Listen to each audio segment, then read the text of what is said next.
Malang nian nasib Pak Nasir. Dia mendapati rumahnya habis terbakar setelah pulang mencari nafkah sebagai penarik becak. Video memilukan peristiwa itu viral seharian kemarin.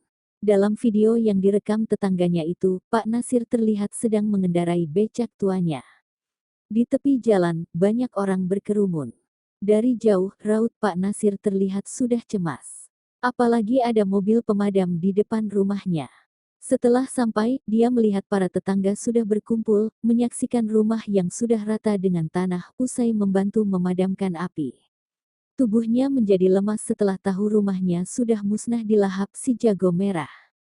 Rumah sederhananya itu tinggal tiang dan kerangka. Itu pun sudah gosong semua. Saat Pak Nasir tiba, api memang sudah padam. Namun asap masih mengepul di sana-sini, menyebar bak kabut. Tanahnya masih basah bekas kena semprotan pemadam. Pak Nasir gak bisa menutupi kesedihan. Begitu juga para tetangga. Beberapa orang bahkan ikut menangis melihat kepiluan itu.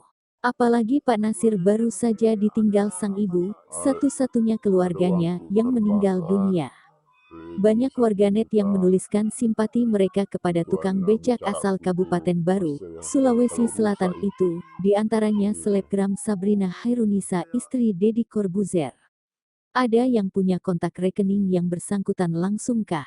Mohon disare atau dem ke aku ya, tulisnya di kolom komentar.